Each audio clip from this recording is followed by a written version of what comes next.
Jake Morrison stood in the center of the great hall feeling very small. The room was huge, bigger than any building he had ever seen on Earth.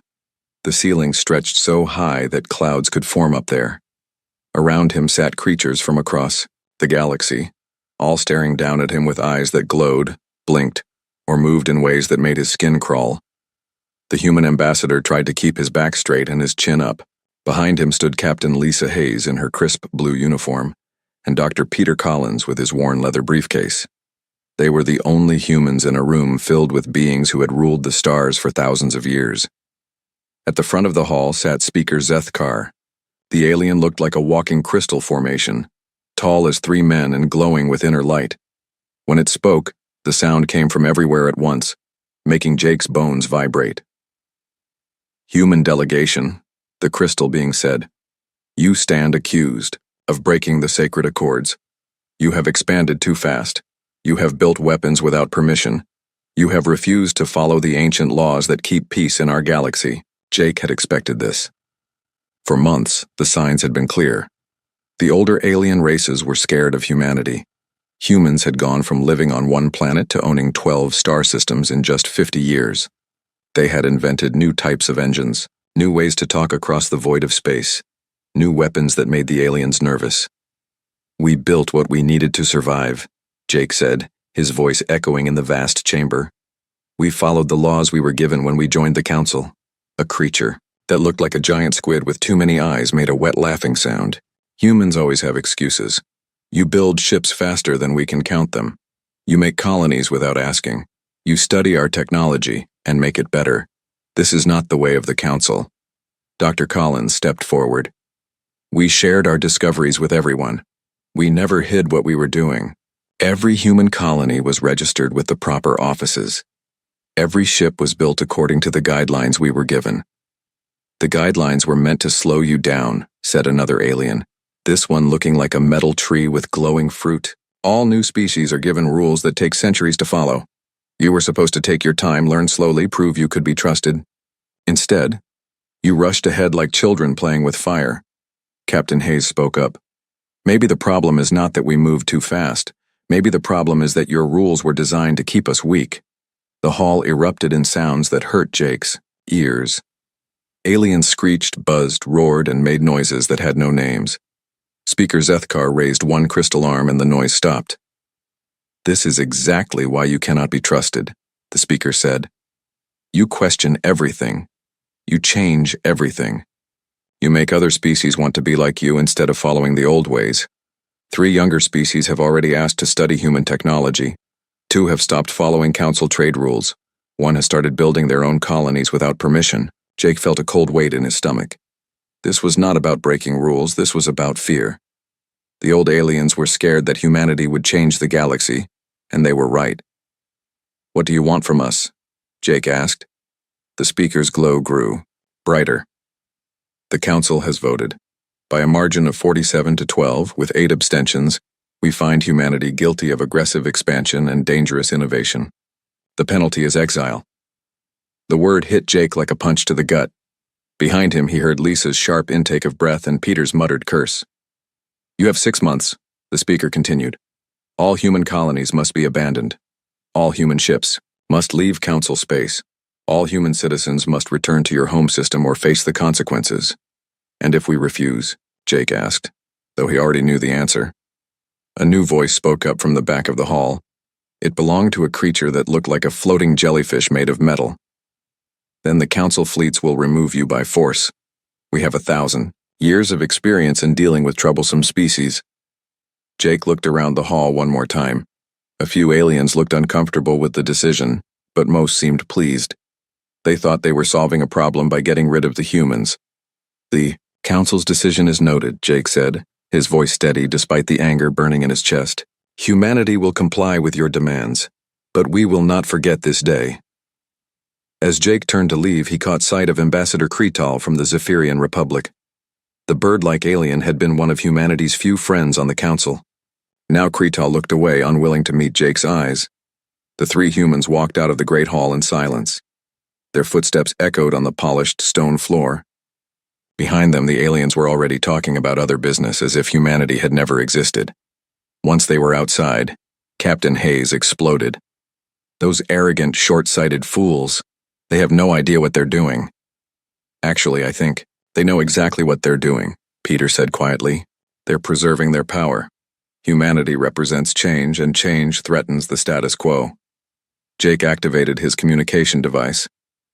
Morrison to all human ships in orbit. Prepare for immediate departure. Send word to Earth. We're coming. Home. As they walked toward their shuttle, Lisa asked, "What are we going to do, Jake? They're kicking us out of half the galaxy." Jake smiled for the first time since entering the council chambers. "We're going to do what humans have always done when someone tells us we can't do something. We're going to prove them wrong." The shuttle lifted off from the council station, carrying the last official human delegation away from the heart of galactic civilization. As they flew toward their ship, Jake looked back at the massive structure where the council met. It looked impressive, but it also looked old. Ancient. Set in its ways. "Computer, record a message for transmission to Earth," Jake said. "Recording," came the mechanical reply. "This is Ambassador Morrison reporting from Council Space. The exile order has been confirmed. We have 6 months to evacuate all human presence from Council territories. Begin immediate implementation of Protocol 7. All colonies are to pack essential personnel and equipment only. We're not just leaving. We're taking everything we've learned with us." He paused, thinking about the look of satisfaction on the aliens' faces as they voted humanity into exile. "And send a message to Admiral Carter. Tell him to accelerate the Frontier Project. We're going to need those new ships sooner than planned." Dr. Collins looked up from his datapad. "Jake, are you thinking what I think you're thinking?" "That depends. Are you thinking about how much alien technology we've had access to over the past 50 years? How much we've learned about their history, their science, their weaknesses?" Peter grinned. "Then yes, I'm thinking exactly what you're thinking." Captain Hayes leaned forward. "The Council thinks they're getting rid of a problem, but they're actually giving us something we've never had before." "What's that?" Jake asked. "Freedom. No more rules to follow. No more permissions to ask for. No more Council oversight. Just humanity alone in the dark with everything we've learned and nowhere to go but forward." Jake nodded. The Council had made their choice. They wanted humanity gone, thinking it would make them safer. They had no idea that they had just set humanity free to become something the galaxy had never seen before. The shuttle docked with the human ship, and Jake took one last look at Council space through the viewport. In 6 months, there would be no humans here. But someday, Jake promised himself, there would be humans everywhere else. The galaxy was about to learn that exile was not punishment for humanity. It was opportunity. Admiral Ben Carter stood on the bridge of the UES Liberty, watching the largest human fleet ever assembled spread out across space. Through the massive viewport, he could see hundreds of ships loading the last of humanity's belongings from the Kepler colony. Cargo vessels stuffed full of equipment, families, and memories floated alongside military escorts that kept watch for any sign of trouble. The evacuation had been going on for 4 months now. 47 human colonies across. 12 star systems were packing up everything they could carry. What they couldn't take, they destroyed. The Council had made it clear that humans were not welcome, but they had said nothing about leaving gifts behind. "Admiral, the last transport from New Birmingham is loaded and ready," reported Commander Danny Price from his station. "Population count shows 2.3 million civilians aboard the evacuation fleet." Ben nodded without taking his eyes off the view. Each ship out there carried families who had spent their whole lives building something in Council space. Children who had never seen Earth were leaving the only homes they had ever known. All because the aliens were scared of human progress. Dr. Helen Rodriguez worked frantically at her computer terminal in the science section of the Liberty. For the past 3 months, she had been copying every piece of alien technology and information she could get her hands on. The Council's public databases were full of scientific papers, historical records, and technical manuals that had taken thousands of years to collect. "How much more do you need?" asked Lieutenant Carl Brooks, who was helping her sort through the massive files. "Everything," Helen said without looking up. "The Council has been studying the galaxy for 10,000 years. They know about species that died out before humans learned to make fire. They have star maps that show dead civilizations, abandoned worlds, and resources we never dreamed existed. Her fingers flew over the keyboard as she downloaded another batch of files. Trade agreements, diplomatic records, military analyses, cultural studies. All of it was going into human storage devices. The aliens thought they were getting rid of a problem, but they had no idea how much knowledge they were giving away. Captain Ryan Brooks commanded the rear guard from his ship, the Defiant. His job was to make sure every human got out safely, while keeping an eye on the alien patrol fleets that watched from a distance. The Council ships stayed just far enough away to avoid seeming threatening, but close enough to make their point clear. "Sir, we're picking up increased alien activity in the outer system," reported his tactical officer. "Looks like they're making sure we actually leave." Ryan smiled grimly. "Let them watch. They want to see humans run away with their tails between their legs. Instead, they're watching the birth of something they can't even imagine." What the alien observers couldn't see were the modifications human engineers had made to their ships during the evacuation. Every vessel in the fleet had been quietly upgraded with new engines, better shields, and improved weapons. The technology was based on alien designs, but human engineers had made it work better, faster, and more efficiently. Amy Foster sat at her communication station aboard the science vessel Discovery, monitoring the deep space sensor network that humanity had built throughout Council space. Her job was to listen for anything unusual while the evacuation continued. "Captain, I'm getting some strange readings from the galactic core region," she called out to Captain Steve Parker, who was overseeing the loading of scientific equipment. "What kind of strange?" Steve asked, walking over to look at her screens. Amy frowned at the data scrolling past. "Mass displacement signatures, but they're huge. Whatever's moving out there is the size of small moons, but the readings don't match any known ship designs." Steve felt a chill run down his spine. "How many contacts?" "Hundreds, maybe thousands, and they're all heading toward Council space." Amy's voice was tight with worry. "Captain, these readings match some of the theoretical signatures we've seen in ancient alien texts, the ones that talk about things that come from the void between galaxies." Steve immediately activated his communication system. "Discovery to Admiral Carter. Priority 1 message. We need to talk." Meanwhile, on the colony world of New Texas, the last human settlers were saying goodbye to homes they had built with their own hands. Maria Santos had been the colony administrator for 8 years, and watching her people pack up their lives was breaking her heart. "Mom, why do we have to leave?" asked her 10-year-old son, holding a stuffed animal that had been made from local materials. Mariek knelt down to look him in the eyes. "Because sometimes, son, you have to leave one home to find a better one. The aliens are scared of us, but that just means we're doing something right." Her husband, Dr. Frank Miller, was busy dismantling the colony's main computer system. Every piece of data about the planet, its resources, and its potential was being erased or taken with them. If the Council wanted humans gone, they would get their wish, but they wouldn't get the benefit of human discoveries. "The geological surveys are all packed," Frank told his wife. "Turns out this world has mineral deposits the Council never found. Too bad they'll never know what they missed." As the last human transport lifted off from New Texas, Maria looked down at the empty buildings and cleared farmland. The colony had been home to 50,000 people just a month ago. Now it was a ghost town, ready to be reclaimed by whatever alien species the Council decided to send. Back on the Liberty, Admiral Carter was meeting with his senior staff to discuss Amy's discovery. The conference room was packed with ship captains, scientists, and military commanders who had been leading the evacuation. "The readings are definitely artificial," Dr. Rodriguez was saying as she displayed her analysis on the main screen. "Whatever's out there is manufactured, not natural, and the energy signatures are unlike anything in Council databases." "How long before these contacts reach Council space?" asked Captain Brooks. Amy checked her calculations. "At their current speed, maybe 6 months, but if they accelerate, it could be much sooner."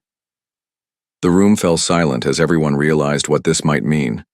Something was coming toward the galaxy, something the Council didn't know about, and humanity was being forced to leave just as the danger approached. "Admiral," said Commander Price, "should we warn the Council?" Ben Carter was quiet for a long moment, thinking about the arrogant aliens who had voted to exile humanity. Then he shook his head. "Not yet. We don't have enough information, and They wouldn't believe us anyway. They think we're just troublemakers looking for attention. So what do we do? Asked Captain Parker. We finish the evacuation and get our people to safety. Then we figure out what's coming and how to stop it. Ben looked around the room at his officers. The council wanted us gone because they thought we were dangerous. They have no idea how right they were. The evacuation continued for another month. One by one, human colonies went dark as their populations joined the Great Fleet heading toward the galactic rim. The aliens watched with satisfaction, thinking they had solved their human problem forever. As the last human ship crossed the boundary out of council space, Captain Hayes sent a final message back toward the alien worlds. This is Captain Lisa Hayes of the Human Exodus Fleet. We are leaving your space as ordered. We hope you find the peace you were looking for. What she didn't mention was that humanity was taking with them enough alien knowledge to advance their civilization by centuries. They were also taking the news about mysterious contacts approaching from the void. Most importantly, they were taking their determination to prove that the Council had made the biggest mistake in galactic history. The aliens celebrated as the human ships disappeared into the darkness beyond their borders. They had no idea that they had just set humanity free to become something the galaxy had never seen before. And they had no idea that something ancient and terrible was coming for them all. Dr. Peter Collins rubbed his tired eyes and looked at the ancient text on his computer screen for the 100th time. He had been working in his small laboratory aboard the research ship Pioneer for 18 months, ever since humanity had been forced to leave Council space. The stolen alien databases contained millions of files, and he was slowly working through the oldest ones. Most of the ancient records were boring reports about trade routes and diplomatic meetings from thousands of years ago. But buried deep, in the Veltar archives, he had found something that made his blood run cold. The file was marked with symbols that meant forbidden knowledge and historical suppression. Computer, translate section 47 again, Peter said, leaning forward in his chair. The machine's voice was calm and emotionless.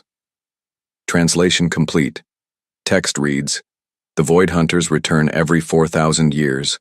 They come from the darkness, between galaxies to harvest the strong and consume the weak.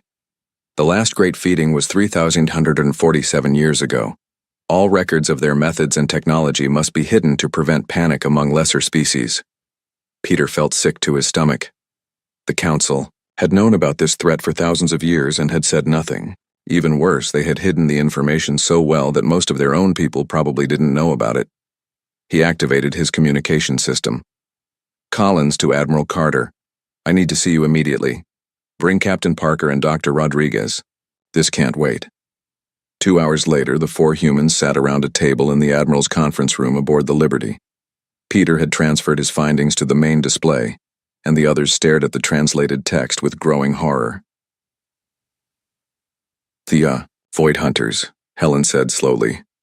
"I've seen references to them in other files, but I thought they were just legends, ancient horror stories to scare children." "They're real," Peter said. "And according to this timeline, they're overdue for their next visit. The pattern shows they come every 4,000 years, but it's been almost 4,000 since the last time." Admiral Carter stood up and walked to the viewport, looking out at the human fleet scattered across several star systems on the galactic rim. "What else do we know about them?" "Not much. The records were deliberately destroyed or hidden, but from what I can piece together, they're not from our galaxy. They live in the void between galaxies and only come here to feed." Peter pulled up another file. This fragment talks about ships the size of cities and weapons that can crack planets in half. Captain Parker leaned forward. "How did the galaxy survive before?" "By hiding," Helen said, reading from her own research. "The advanced species would shut down their technology, abandon their colonies, and pretend to be primitive. The Void Hunters would take what they wanted from the obvious targets and leave. Then everyone would come out of hiding and rebuild. But that won't work this time," Peter said grimly. "The galaxy is too developed now. There are too many species, too many worlds, too much technology. You can't hide an entire galactic civilization anymore." Admiral Carter turned back to face them. "And the Council doesn't know any of this?" "The knowledge was restricted to the oldest species, and even then only to their highest leaders. Most Council members probably think the Void Hunters are just mythology." Peter pulled up another document. "But here's the worst part. According to these files, the Void Hunters have evolved. Each time they return, they're stronger and smarter than before. The room fell silent as everyone absorbed the implications. The galaxy was facing an enemy that had been getting stronger for millions of years, and the people in charge didn't even know it was coming. "We need more information," Carter said finally. "Peter, what would it take to learn more about these Void Hunters?" "We'd need to find predecessor ruins. The species that built them fought the Void Hunters directly instead of hiding. If anyone left detailed records about the enemy, it would be them." 3 weeks later, Commander Steve Parker led an exploration team to a dead system on the very edge of known space. Long-range sensors had detected artificial structures on a frozen world that orbited a dying star. If the records were right, this had once been a predecessor outpost. The landing team consisted of Parker, Dr. Collins, Lieutenant Amy Foster, and 6 Marines led by Sergeant Tony Garcia. Their shuttle touched down next to structures that had been built when humans were still living in caves on Earth. "The atmosphere is thin but breathable," reported Amy, checking her instruments. "Temperature is minus 40 degrees. We'll need environmental suits, but we won't need full life support." The predecessor buildings were massive, made from some kind of metal that hadn't corroded despite being exposed to the elements for thousands of years. Strange symbols were carved into the walls, and when Peter scanned them with his translator, the results made everyone stop walking. "Warning. Void Hunter approach detected. All defensive systems activated. Last transmission from core. Command indicates total system failure imminent. May the next cycle find us better prepared." Peter's voice was shaky as he read the translation aloud. They found the entrance to the main facility buried under centuries of ice and debris. Inside, emergency lighting still functioned, casting an eerie glow over corridors that hadn't seen visitors in millennia. The team moved carefully through rooms filled with technology that was far beyond anything the current council species had developed. "This is incredible," Amy whispered, running her scanner over a wall covered in strange devices.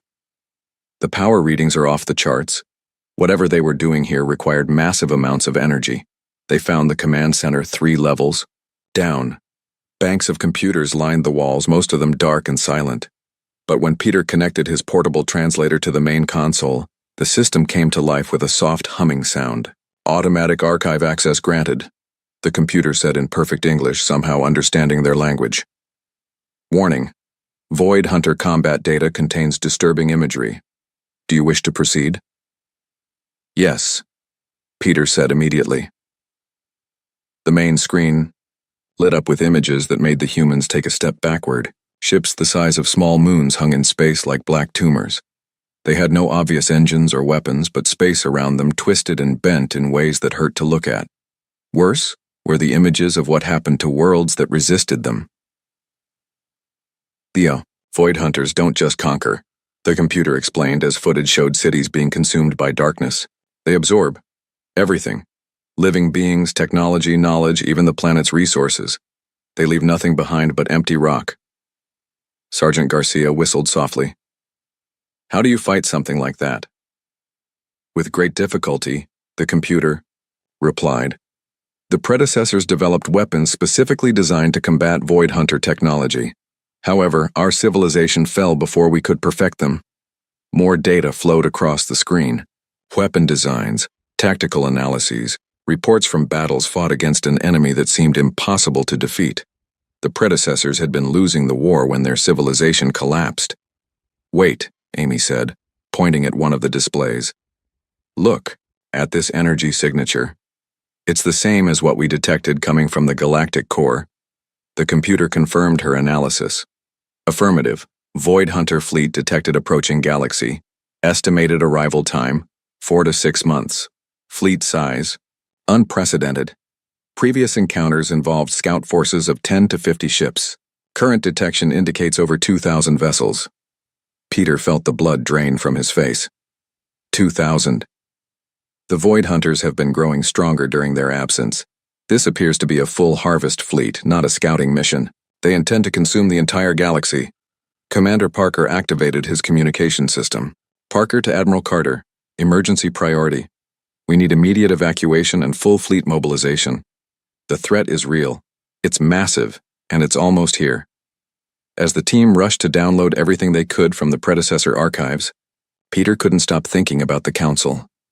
The alien species that had exiled humanity were going about their normal business, holding diplomatic meetings and trading goods, completely unaware that an army of planet killers was heading straight for them.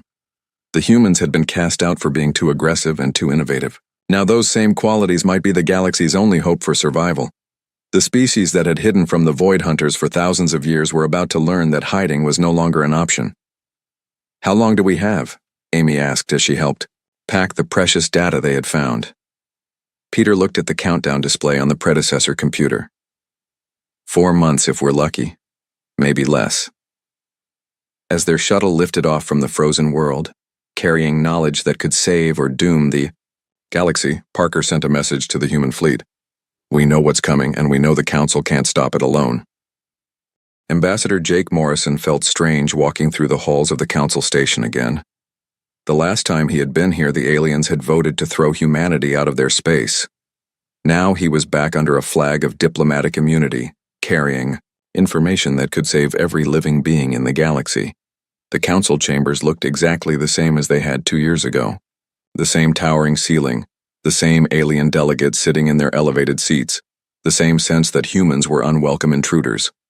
But this time, Jake carried a data pad filled with proof that would change everything.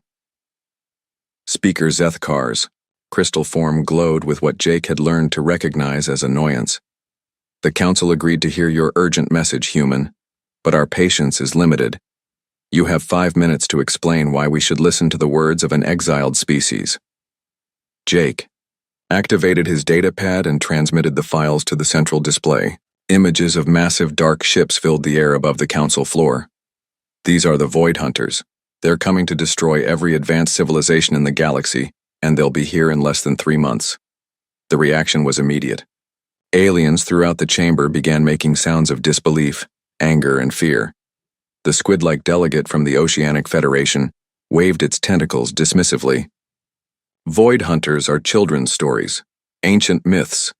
This is clearly a human fabrication designed to regain relevance." "The data came from your own archives," Jake said, keeping his voice calm despite his frustration. "Files that were hidden in the Veltar historical databases. Your own ancestors knew about this threat and chose to hide the truth rather than prepare for it." Counselor Vexhai of the Aquatic Collective rose from his seat, water dripping from his gill slits as he spoke. "Even if such creatures once existed, which we doubt, why should we believe they still pose a threat? The galaxy has been peaceful for thousands of years." Jake pulled up the sensor data from the predecessor ruins. "Because they're already here. Human deep space monitors have detected a fleet of over 2,000 ships approaching from the galactic core. Ships that match the descriptions in your own forbidden records." The metal tree-like delegate from the Silicon Collective made a sound, like grinding gears. "Humanity seeks to create fear where none should exist. You were exiled for good reason, and now you return with tales of ancient enemies to justify your aggressive expansion." "We're not asking to come back," Jake said, his patience wearing thin. "We're trying to save your lives. The Void Hunters don't care about Council law or diplomatic immunity. They consume entire worlds and leave nothing behind." Speaker Zethkar's glow dimmed slightly. "Even if we accepted your claims, which we do not, what would you have us do? The Council has maintained peace for millennia, through careful diplomacy and measured responses. You need to prepare for war," Jake said bluntly. "The kind of war your species haven't fought in thousands of years. The Void Hunters can't be negotiated with or appeased. They exist to consume, and they're coming whether you believe in them or not." The chamber erupted in angry sounds. Several delegates stood up, their various forms of communication creating a cacophony that made Jake's ears ring. When the noise finally died down, Counselor Vexhai spoke for many of them. "This is exactly why humanity was exiled. You see violence as the solution to every problem. The Council will not militarize based on unproven claims from a species known for aggression and deception." Meanwhile, on the observation deck above the main chamber, Commander Kate Williams watched the proceedings with growing disgust.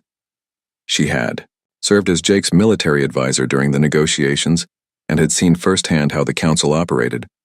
Political maneuvering was more important to them than facts or survival. "They're not listening," Kate said into her communication device, speaking to Admiral Carter on the human fleet flagship. Even with all the evidence we've provided, they're treating this like a political trick. Carter's voice crackled back through the encrypted channel. Are you surprised? These are the same aliens who thought exiling humanity would solve their problems. They don't understand that some threats can't be voted away. Down on the council floor, Jake was making one last attempt to get through to the assembled delegates. 3 colony worlds on your outer rim have already gone silent. Kepler-7, New Arcturus, and the mining station at Proxima Centauri. When was the last time anyone heard from them? An uncomfortable silence fell over the chamber. Jake could see several delegates checking their data pads, confirming what he had just said. The worlds he had mentioned were indeed out of communication, but no one had connected the dots until now. Communication failures happen, said the crystalline delegate from the Mineral Union. Equipment breaks down. Solar storms interfere with signals. There are many explanations that don't involve mythical monsters. Jake pulled up the last transmission from Kepler-7. The image was grainy and filled with static, but it clearly showed something massive blotting out the system's star. This was recorded 6 days ago.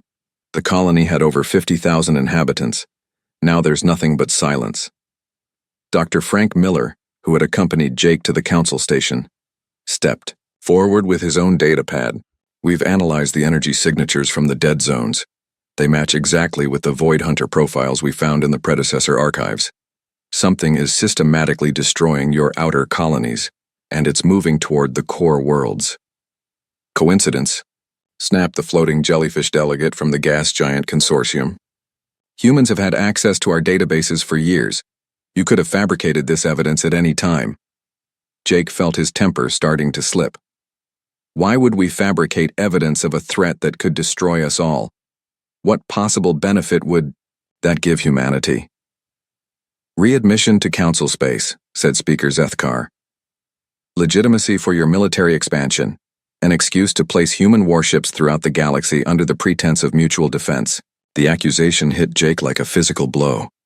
Even faced with overwhelming evidence and their own people going missing, the council was more worried about human political motivations than actual threats. Commander Williams watched from above as the session devolved into the same tired arguments. Aliens who had lived for hundreds of years, who had built a civilization spanning thousands of worlds, were acting like children afraid of the dark. They would rather believe in human deception than face the reality of an external threat. Dr. Miller tried a different approach. What if you're right?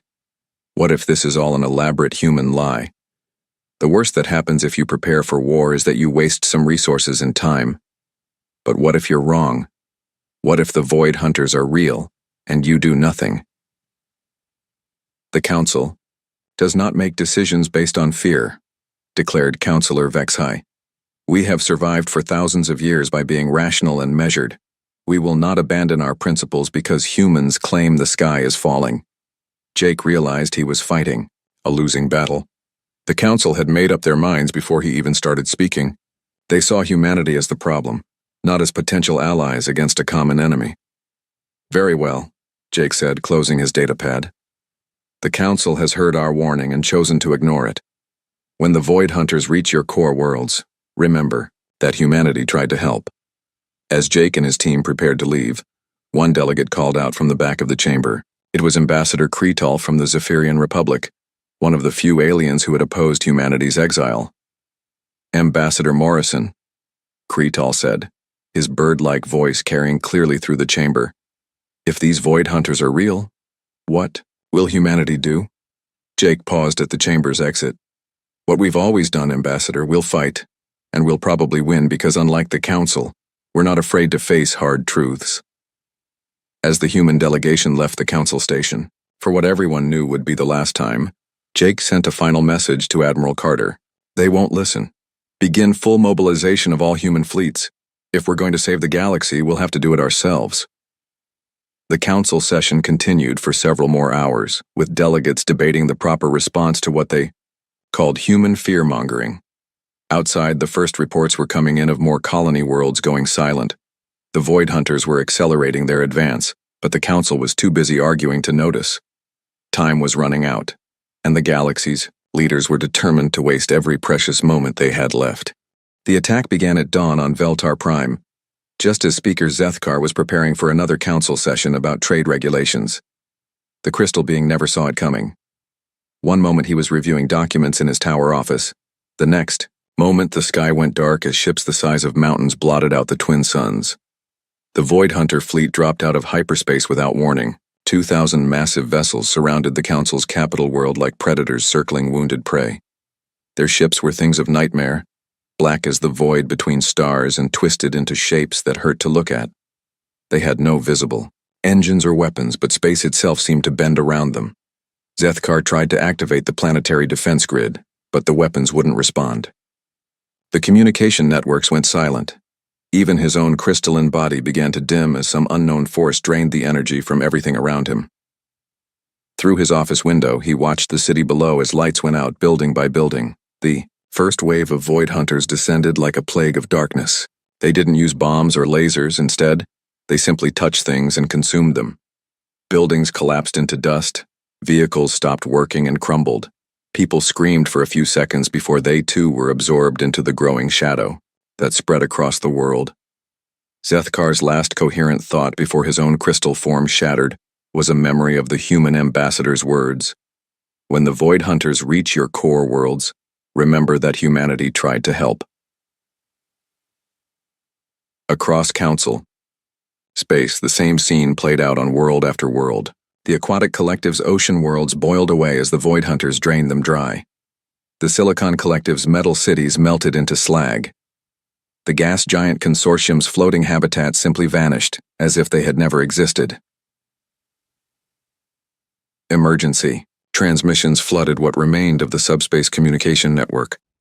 Panic-stricken voices called for help in dozens of alien languages.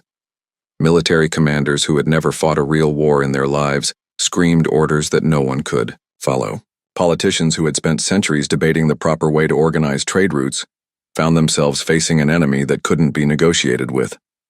Councillor Vexhai of the Aquatic Collective managed to get one last message out before his homeworld died. To anyone receiving this transmission, the Void Hunters are real. The humans were right. We should have listened. May the galaxy forgive our arrogance. The Council's combined fleets designed for peacekeeping and parade formations lasted exactly 47 minutes against the Void Hunter advance. Ships that had never fired their weapons in anger found themselves facing an enemy that turned their own hulls against them. Captains who had trained for diplomatic missions watched helplessly as their vessels were consumed by the same darkness that had taken the planets. Admiral Ben Carter received the distress calls aboard the human fortress ship New Horizon, flagship of the largest battle fleet humanity had ever assembled. For 2 years, while the Council had debated and argued, humans had been preparing for this exact moment. Every ship in the fleet had been designed specifically to fight Void Hunters, using technology reverse-engineered from predecessor ruins and improved by human innovation. "Sir, we're receiving emergency broadcasts from across Council space," reported Lieutenant Amy Foster from her communications station. "It's everywhere. The Void Hunters are hitting every major system simultaneously." Carter stood on the bridge of his massive ship, looking out at the human fleet spread across several light years of space. 300 warships, each one armed with weapons the Council had never seen. Behind them came the support vessels, hospital, ships and colony transports carrying the evacuation fleets for any survivors they could find. Captain Ryan Brooks, now commanding a dreadnought called the Retribution, opened a channel to the flagship. "Admiral, we're detecting Void Hunter forces approaching the Zephyrian system. Ambassador Kretal's people are there." "The Zephyrians opposed our exile," Carter said quietly. "They tried to help us when they could." He activated the fleet communication system. "All ships, this is Admiral Carter. Set course for the Zephyrian Republic maximum speed." But as the human fleet prepared to jump to hyperspace, Captain Brooks raised the question that haunted every human commander. "Sir, should we help them? The Council cast us out when we tried to warn them. They called us warmongers and liars. Why should we risk human lives for people who didn't want us around?" The bridge of the New Horizon fell silent. Every officer present had lost friends and family during the forced evacuation from Council space. They had all suffered the humiliation of being branded as dangerous and unwelcome. The temptation to let the aliens face their fate alone was powerful. Admiral Carter was quiet for a long moment, thinking about everything the Council had put humanity through. The exile, the accusations, the arrogant dismissal of their warnings. It would be so easy to just watch from a safe distance while the galaxy burned. Then he thought about the children on those dying worlds, the scientists who had shared their knowledge with humans over the years, the ordinary people who had never voted to exile anyone and were now paying the price for their leaders' mistakes. "We don't save them because they deserve it," Carter said, finally, his words carrying to every ship in the fleet. "We save them because that's who we are. We're human. We fight for the helpless even when they've wronged us. We protect the innocent even when their leaders are fools. That's what makes us different from the Void Hunters." The human fleet jumped to hyperspace, racing toward a battle that would determine the fate of galactic civilization. Behind them, automated beacons began broadcasting a message to any survivors. "This is the human defense fleet. If you can hear this, hold on. Help is coming." The Battle of Zephyria lasted 6 hours and changed the course of galactic history. Human ships emerged from hyperspace just as Void Hunter vessels began their assault on Ambassador Kretal's homeworld. What followed was the first successful defense against the ancient enemy in recorded galactic history. Human weapons, designed from predecessor blueprints, but improved by 2 years of intensive research, tore through Void Hunter hulls like paper. The aliens had technology that could consume matter and energy, but they had never faced an enemy that understood their weaknesses. Human ships used rotating shield frequencies, quantum-entangled targeting systems, and weapons that fired concentrated bursts of anti-void energy. Captain Brooks watched from his bridge as Void Hunter ships began exploding under human fire. "Target their central mass clusters," he ordered his gunners. "That's where they store the consumed energy. Hit them there, and they'll feed on themselves." The tide of battle turned as more human ships arrived. Vessels with names like Defiance, Liberty, and Remember Earth carved through the Void Hunter formation like avenging angels. For the first time in millions of years, the ancient enemy was retreating.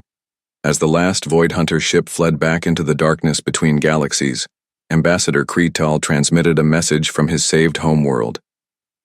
"Human fleet, this is the Zephyrian Republic. We owe you a debt that can never be repaid. How can we thank you?"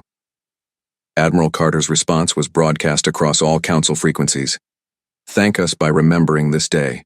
Remember that when you called us too dangerous, we used that danger to save you. Remember that when you cast us out, we came back to help anyway. And remember that sometimes the galaxy needs people who are willing to fight." The victory at Zephyria was only the beginning. For the next 3 months, human fleets fought the Void Hunters across the galaxy, saving world after world that the Council couldn't protect. They pulled survivors from dying planets, rebuilt shattered defenses, and slowly pushed the ancient enemy back into the void where they belonged. As the war finally ended and the galaxy began to rebuild, a new message came from the Council's temporary headquarters on a human-protected world. "To the Human Defense Fleet and Admiral Carter, the Council formally apologizes for our treatment of humanity. We were wrong to exile you. We were wrong to ignore your warnings. We were wrong about everything. Please, will you help us rebuild what we lost?" Carter's answer was simple. "We already are.